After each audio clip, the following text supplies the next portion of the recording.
Assalamualaikum warahmatullahi wabarakatuh.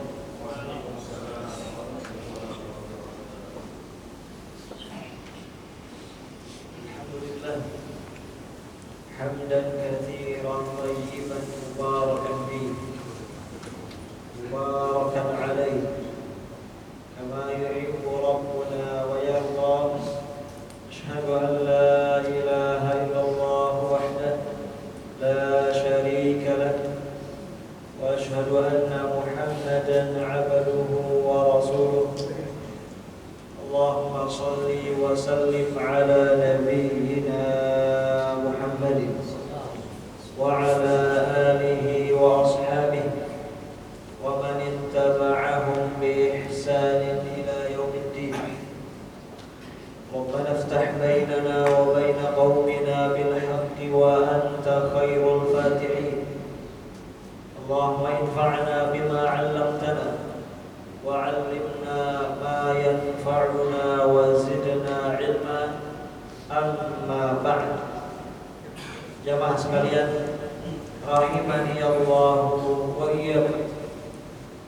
Melanjutkan pelajaran tauhid yang dilangsungkan di Masjid At-Taswib yang sama-sama kita cintai. Semoga Allah Ta'ala senantiasa menjaga segenap pengurus dan jamaahnya dalam kebaikan. Jamaah sekalian rahimani Allah wa iyyakum. Pada pertemuan terakhir kita telah selesai mempelajari bab yang ketujuh dengan judul Al-Kufru alias kekafiran. Maka pada siang hari ini kita melanjutkan bab yang ke-8 dengan judul An-Nifaq alias kemunafikan. Artinya pada bab ini kita akan pelajari bersama seputar kemunafikan dalam tinjauan tauhid. Jamaah sekalian rahimani Allah wa iyyakum. Kita mulai dengan subbahasan yang pertama tentang definisi atau pengertian nifaq. Jadi bahasa Arabnya disebut dengan nifaq. Orangnya disebut dengan munafik. Perbuatannya disebut dengan nifaq. Orangnya disebut dengan munafik. Nifaq atau kemunafikan, definisi atau pengertiannya adalah menampakkan keislaman dan kebaikan, namun menyembunyikan kekafiran dan keburukan. Kita ulang. Pengertian kemunafikan adalah menampakkan keislaman dan kebaikan, namun menyembunyikan kekafiran dan keburukan. Ini definisi dari kemunafikan. Artinya, seorang yang bersangkutan sejatinya dia menyembunyikan kekafiran dan keburukan. Orang yang bersangkutan sejatinya dia memelihara kekafiran dan keburukan. Hanya saja kekafiran dan keburukannya tersebut dia sembunyikan.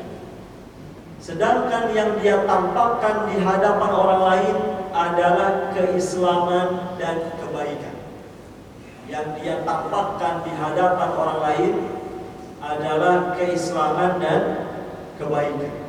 Nah, inilah hakikat kemunafikan. Sebetulnya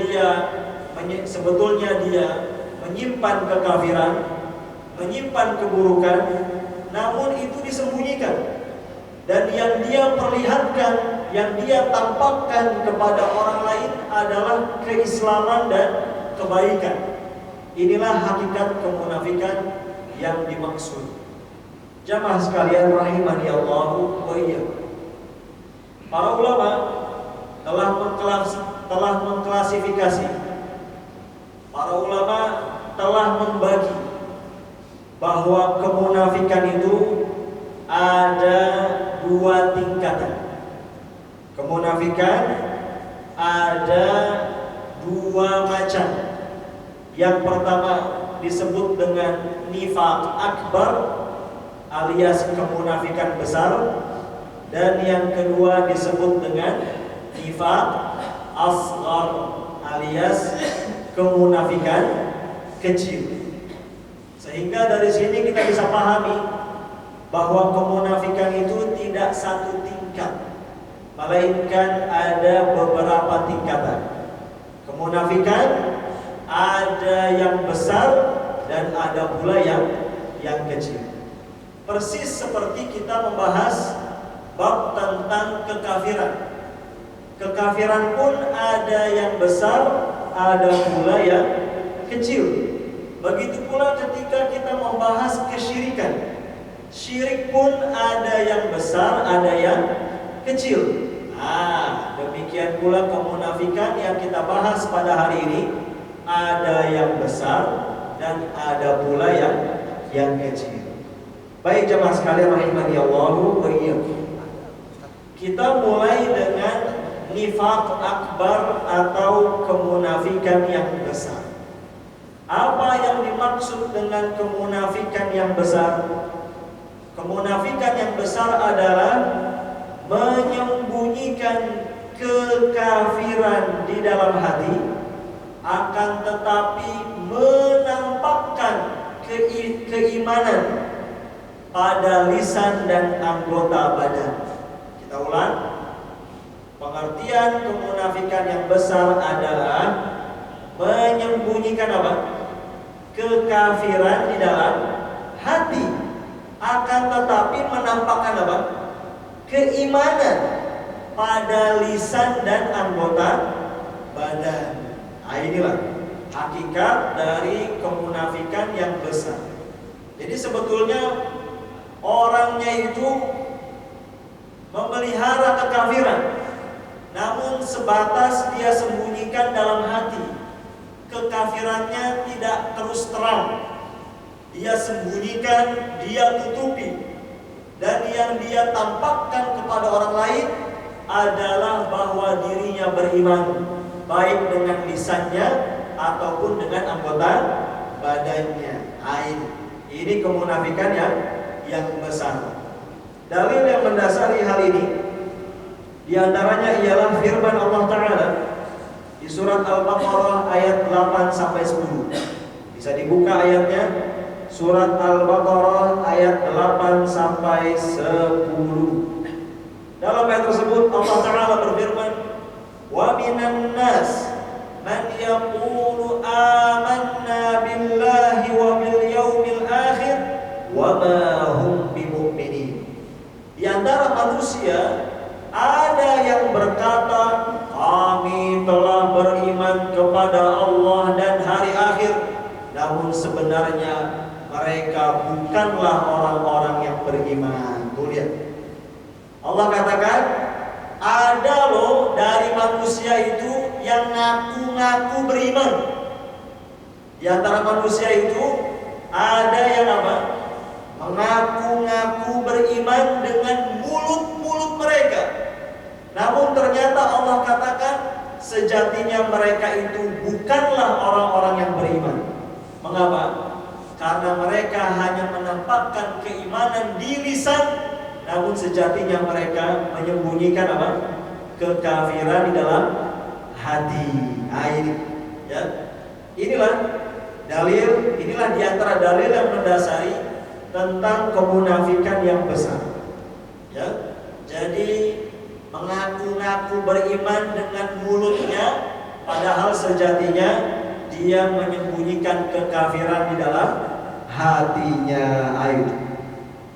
Ya, bisa dilihat di ayat yang berikutnya, ayat yang ke-9 dan ayat yang ke-10. Kita ringkas. Jamaah sekalian rahimani Allahu wa iyyakum. Itu tadi pengertian kemunafikan yang besar. Sekarang tentang konsekuensi hukumnya. Konsekuensi hukum dari kemunafikan yang besar. Kemunafikan yang besar, sebagaimana yang tadi sudah kita sebutkan, apa konsekuensi hukumnya? Apa akibatnya yang menimpa orang yang memiliki kemunafikan yang besar? Maka kata para ulama, konsekuensi hukum dari kemunafikan yang besar adalah mengeluarkan orangnya dari agama Islam. Kita ulang. Konsekuensi hukum dari kemunafikan yang besar adalah apa? Mengeluarkan orangnya dari agama Islam. Artinya, siapapun orangnya yang memiliki kemunafikan besar, maka sejatinya dia bukan orang muslim, akan tetapi dia adalah orang kafir. Perhatikan ya. Jadi kemunafikan besar ini sama dengan kekafiran.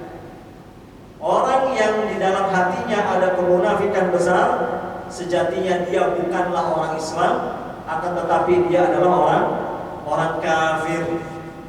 Karena pada hakikatnya orang tersebut menyembunyikan kekafirannya dalam hati. Dia tidak terus terang mengatakan dirinya kafir. Dia mengaku-ngaku beriman, namun sejatinya dia adalah orang kafir, bukan orang Islam. Terkait hal ini, Allah Ta'ala berfirman ya, tentang orang-orang munafik ini. Orang-orang munafik yang memiliki kemunafikan besar. Allah berfirman di surat At-Taubah ayat 68. Bisa dilihat ayatnya, surat At-Taubah ayat 68. Dalam ayat tersebut Allah Ta'ala berfirman, wa'adallahul munafiqina wal munafiqat wal kuffara nar jahannam khalidina fiha hiya hasbuhum wa la'anahumullah wa lahum 'adzabun muqim. Allah berfirman yang artinya, Allah telah mengancam orang-orang munafik, laki-laki maupun perempuan, demikian pula orang-orang kafir, dengan neraka jahanam. Mereka kekal di dalamnya. Cukuplah neraka itu bagi mereka. Allah melaknat mereka dan mereka mendapat siksa yang kekal abadi. Ya, catat baik-baik surat At-Taubah ayat 68. Dalam ayat tersebut Allah Ta'ala menyamakan orang-orang munafik dengan orang-orang kafir. Karena sejatinya orang-orang munafik itu adalah orang kafir, namun mereka tidak terus terang. Mereka menyembunyikan kekafiran mereka dalam hati, namun mereka menampakkan keimanan dengan lisan dan perbuatan mereka. Ya. Allah samakan orang-orang munafik dengan orang-orang kafir, dan Allah ancam mereka semua dengan neraka, di mana mereka akan kekal selama-lamanya di dalam neraka tersebut dan tidak akan pernah keluar darinya sampai kapanpun. Ini kemunafikan besar. Bahkan orang munafik yang seperti ini sejatinya lebih jelek dan lebih buruk dengan orang kafir yang terus terang. Kalau orang kafir yang terus terang lebih mending, karena dia mengaku dirinya kafir. Akan tetapi orang munafik ini jauh lebih berbahaya. Dia mengaku-ngaku beriman, dia menyelinap dan menyusup di tengah-tengah umat Islam, namun sejatinya dia menyembunyikan kekafiran. Oleh sebab itu, kelak siksaan neraka yang akan diterima oleh orang-orang munafik itu lebih dahsyat dan lebih pedih ketimbang orang kafir yang terus terang. Dalam ayat surat An-Nisa ayat 145. Surat An-Nisa ayat 145. Allah Ta'ala berfirman tentang nasib orang-orang munafik nanti di akhirat. Apa kata Allah? Innal munafiqina fid darkil asfali minan nar. Sesungguhnya orang-orang munafik itu akan ditempatkan pada keraknya api neraka. Lihat, ini kata Allah ini di surat An-Nisa ayat 145. Allah mengabarkan bahwasanya sesungguhnya orang-orang munafik kelak akan ditempatkan di dalam keraknya api neraka, alias tingkatan neraka yang paling rendah. Itu merupakan tempat bagi siapa? Orang-orang munafik. Ini menunjukkan berarti siksaan yang akan diterima oleh orang-orang munafik itu lebih mengerikan ketimbang orang-orang kafir yang terus terang. Mengapa? Karena orang-orang munafik seperti ini sejatinya adalah musuh dalam selimut. Sejatinya mereka adalah orang-orang kafir, namun sayangnya mereka mengaku-ngaku menjadi bagian dari kaum muslimin. Oleh sebab itu pantas dan layak kalau nanti di akhirat Allah tempatkan orang-orang munafik seperti ini di dalam tingkatan api neraka yang paling bawah disebabkan karena kejahatan mereka. Jamaah sekalian rahimani Allah wa iyyakum. Subbahasan yang terakhir sebelum materinya kita tutup ialah tentang model-model kemunafikan besar. Kita akan pelajari tentang model-model kemunafikan besar. Tadi sudah kita pahami bersama definisi kemunafikan besar. Demikian pula konsekuensi hukumnya. Sekarang kita akan kenali apa saja, bagaimana saja bentuk-bentuk kemunafikan besar yang mesti kita kenali dan kita waspadai agar jangan sampai kita ini dianggap dan dinilai oleh Allah menjadi bagian dari orang-orang munafik. Ya. Para ulama menyebutkan bahwa kemunafikan yang besar itu ada 6 bentuk. Kemunafikan yang besar ada berapa? Ada 6 bentuk. Kemunafikan yang besar ada 6 bentuk. Kemunafikan yang besar ada 6 model. Mari kita kenali bersama dan kita cek diri kita masing-masing. Sebetulnya kita ini mukmin atau munafik? Kalau ada di dalam diri kita salah satu dari 6 hal ini, maka ketahuilah berarti itu adalah munafik, bukan orang yang beriman. Na'udzubillah. Mari kita kenali dan kita cek bersama diri kita masing-masing. Sebetulnya kita ini sudah beriman ataukah kita ini justru orang munafik? Ada 6. Yang pertama adalah mendustakan figur Rasulullah sallallahu alaihi wasallam. Ini bentuk kemunafikan yang pertama, yaitu mendustakan figur atau sosok Nabi Muhammad sallallahu alaihi wasallam. Jadi, kalau ada orang yang ngaku-ngaku Islam, kalau ada orang yang KTP-nya Islam, namun dalam hatinya dia mendustakan sosok Nabi Muhammad sallallahu alaihi wasallam, maka orang ini bukan orang muslim, akan tetapi orang ini adalah munafik kafir. Karena cuma orang kafir saja yang tidak percaya dengan sosok Nabi Muhammad sallallahu alaihi wasallam. Ini yang pertama ini. Ya, bentuk kemunafikan yang pertama, ya, bentuk kemunafikan besar yang pertama adalah mendustakan sosok Nabi Muhammad sallallahu alaihi wasallam. Yang kedua, mari kita cek diri kita masing-masing. Apakah ada dalam diri kita kemunafikan? Yang kedua adalah mendustakan sebagian ajaran Rasulullah sallallahu alaihi wasallam.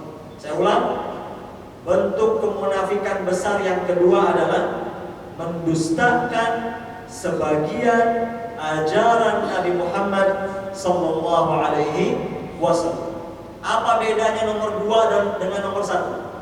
Apa bedanya nomor 2 dengan nomor 1? Kalau tadi nomor 1 yang didustakan apa? Sosoknya, sosok Nabi Muhammad sallallahu alaihi wasallam. Sedangkan nomor 2 ini yang didustakan apanya? Ajarannya. Ajaran siapa? Ajaran Nabi Muhammad sallallahu alaihi wasallam. Sehingga barang siapa di antara kita yang di dalam hatinya masih ada sikap mendustakan satu saja dari ajaran yang dibawa oleh Nabi Muhammad Sallallahu Alaihi Wasallam, maka ketahuilah ini merupakan kemunafikan. Karena cuma orang kafir saja yang mendustakan ajaran Nabi Muhammad Sallallahu Alaihi Wasallam. Cuma orang kafir saja yang tidak percaya dengan ajaran yang telah dibawa oleh Nabi Muhammad Sallallahu Alaihi Wasallam. Adapun orang yang beriman, orang yang beragama Islam, sudah pasti membenarkan sosok Nabi Muhammad Sallallahu Alaihi Wasallam dan sudah pasti membenarkan seluruh ajaran yang beliau bawa. Yang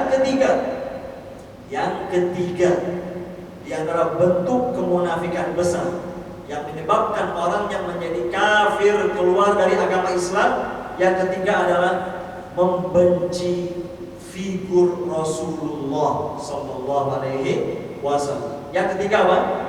Membenci sosok Nabi Muhammad Sallallahu Alaihi Wasallam. Apa bedanya nomor 3 dengan nomor 1? Kalau nomor 1 tadi apa? Mendustakan. Jadi dia tidak percaya dengan sosok Nabi Muhammad Sallallahu Alaihi Wasallam. Sedangkan nomor 3 ini bisa jadi dia percaya dengan sosok Nabi Muhammad Sallallahu Alaihi Wasallam, namun sayangnya dia malah membenci sosok Nabi Muhammad Sallallahu Alaihi Wasallam. Artinya, kalau ada orang di dalam hatinya menyimpan rasa benci, tidak suka dengan sosok figur Nabi Muhammad Sallallahu Alaihi Wasallam, maka sungguh orang ini adalah orang munafik, bukan orang Islam, sekalipun KTP-nya Islam. Perhatikan ya, sekalipun KTP-nya Islam, kalau dalam hatinya dia membenci sosok Nabi Muhammad Sallallahu Alaihi Wasallam, maka sejatinya ini orang munafik, bukan orang yang beriman. Ya, karena cuma orang kafir saja yang tidak suka dengan baginda Nabi Sallallahu Alaihi Wasallam. Yang keempat, bentuk kemunafikan besar yang keempat adalah membenci sebagian ajaran Rasulullah Sallallahu Alaihi Wasallam. Yang keempat apa tadi? Membenci sebagian ajaran yang telah dibawa oleh Nabi Muhammad Sallallahu Alaihi Wasallam. Apa bedanya nomor 4 dengan nomor 3? Kalau nomor 3, yang dibenci apanya? Sosoknya. Kalau nomor 4, yang dibenci apanya? Ajarannya. Artinya, kalau ada seseorang dalam hatinya menyimpan rasa benci kepada satu saja dari ajaran yang telah dibawa oleh Nabi Muhammad Sallallahu Alaihi Wasallam, maka sungguh dalam hatinya telah terdapat kemunafikan. Dan kalau sampai meninggal belum bertaubat, maka kelak akan ditempatkan di dalam keraknya api neraka. Karena cuma orang kafir saja yang membenci sosok Nabi Muhammad Sallallahu Alaihi Wasallam dan membenci ajaran yang beliau bawa. Yang kelima, sedikit lagi, bentuk, perhatikan ya, bentuk kemunafikan besar yang kelima. Ini tidak kalah penting. Mari kita cek bersama hati dan diri kita. Adakah nomor 5 ini dalam hati kita? Kalau ada, maka berbahaya. Ini kemunafikan. Yang kelima adalah, perhatikan, senang bila Islam dan kaum muslimin mengalami kemunduran dan kekalahan. Saya ulang ya. Bentuk kemunafikan yang kelima adalah merasa senang, merasa suka kalau Islam dan umat Islam mengalami kemunduran dan mengalami apa? Kekalahan. Ini kemunafikan besar ini. Ini berbahaya ini. Orang yang punya perasaan seperti ini bukanlah orang muslim, melainkan dia orang munafik sekalipun KTP-nya Islam. Apa tadi?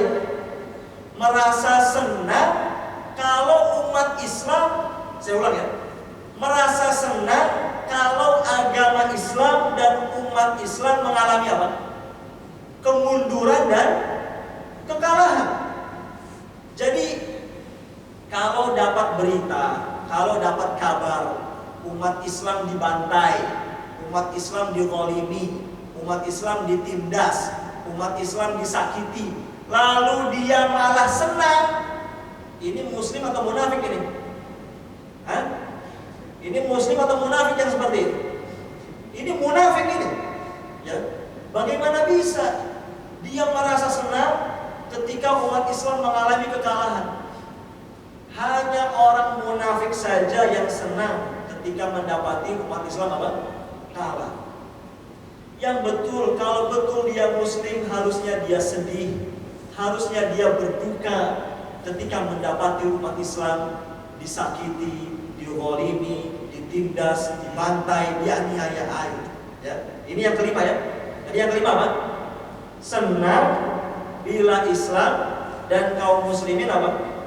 Mengalami kemunduran dan kekalahan. Ini parah ini. Ya, kalau ada orang yang punya perasaan seperti ini munafik tulen, bukan orang beriman. Yang keenam, yang terakhir sebelum kita tutup materinya. Ya. Bentuk kemunafikan besar yang keenam adalah tidak senang, perhatikan, tidak senang bila Islam dan kaum muslimin mengalami kemajuan dan kemenangan. Tidak senang bila Islam dan kaum muslimin apa? Mengalami kemajuan dan kemenangan. Ini kan kebalikan dari nomor 5. Ini merupakan bentuk nyata kurang ajarnya orang-orang munafik. Betapa orang-orang munafik itu sangat kurang ajar. Kenapa? Mereka itu kalau dengar umat Islam kalah, mereka senang. Tapi kalau dengar umat Islam menang, mereka apa? Tidak senang. Ini kalau yang seperti ini, muslim atau munafik ini? Ini munafik ini. Cuma orang munafik saja yang tidak bahagia jika umat Islam menang, jika umat Islam mengalami kejayaan dan ya, kemajuan. Ada demikian. Baik, jamaah sekalian rahimani Allah wa iyyakum, kita tutup dengan firman Allah Ta'ala di surat At-Taubah ayat 50 ya. Surat At-Taubah ayat 50 dilihat. Bisa dilihat ayatnya.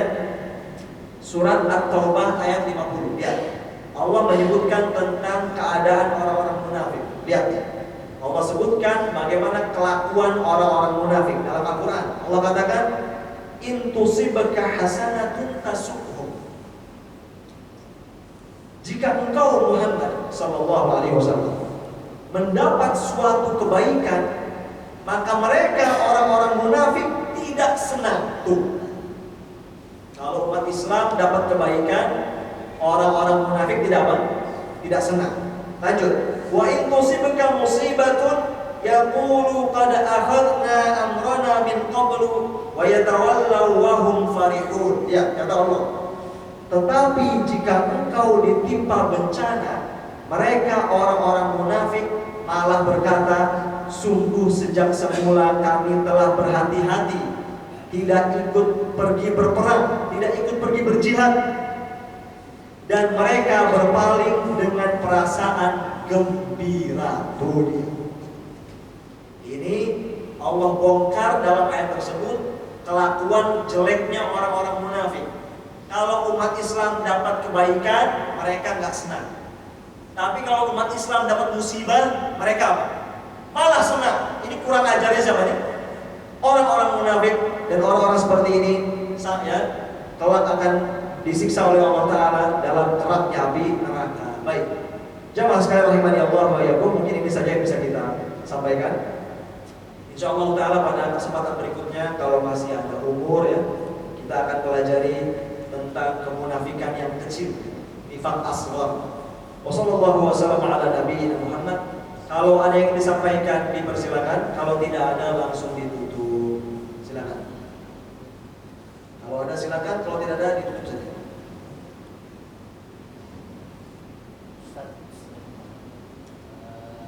mohon penjelasannya Ustaz, akhir terkait di poin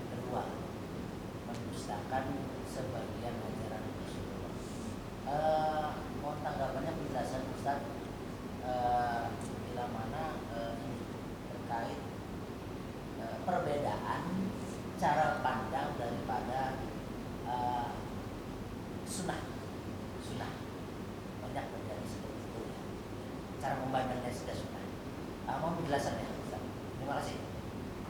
Baik, terima kasih banyak. Semoga Allah Ta'ala menjaga Bapak dan kita semua dalam kebaikan. Jawabnya, ya, tadi bentuk kedua dari kemunafikan besar, yaitu mendustakan sebagian ajaran Rasul Sallallahu Alaihi Wasallam. Maksudnya adalah, ya, ajaran Nabi Sallallahu Alaihi Wasallam yang telah jelas, gamblang, dalil dan dasarnya, baik dari Al-Quran maupun As-Sunnah. Bahkan umat Islam telah sepakat tentang hal tersebut, tidak ada perbedaan pendapat. Nah, perkara-perkara seperti ini, Pak, yang kalau sengaja didustakan, ini kemunafikan. Ya, seperti macam-macam, seperti 5 rukun Islam misalnya, ya, 2 kalimat syahadat, kewajiban sholat 5 waktu, ya, kewajiban menunaikan zakat, kewajiban, ya, berpuasa di bulan Ramadan, kewajiban menunaikan ibadah haji bagi yang mampu, dan yang semisal. Perkara-perkara yang umat Islam apapun mazhabnya sepakat. Nah, kalau ada yang berani mendustakan ini kemunafikan yang bisa menyebabkan orangnya keluar dari agama Islam. Jelas Pak ya? Nah, adapun yang Bapak sebut tadi, ya, yaitu adanya masalah khilafiyah, misalnya dalam berbagai masalah cabang, ya, misalnya dalam suatu amalan, apakah ini, ya, termasuk sunnah ataukah tidak dan semisalnya, ya. Kalau ranah ini adalah ranah khilafiyah, ya memang para ulama pun juga berbeda pendapat. Yang seperti ini tidak masuk dalam kategori apa yang tadi kita sebutkan, jelas ya. Jadi kalau ranahnya khilafiyah fikih seperti itu hal biasa, ya, yang memang, ya, dari dalilnya dan sudut pandangnya beragam dan berbeda. Nah, kalau yang seperti ini dalam Islam diberikan keluasan dan diberikan kelapangan, ya. Jadi yang kita maksud dengan kemunafikan tadi ketika mendustakan hal-hal yang sudah jelas dalam agama Islam. Seperti itu Pak ya? Yang lain masih ada? Apa cukup? Tidak ada? Beres?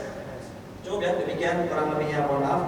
Semoga apa yang kita pelajari pada siang hari ini bermanfaat, dan semoga Allah Ta'ala jadikan sebagai pemberat timbangan kebaikan pada hari kiamat kelak.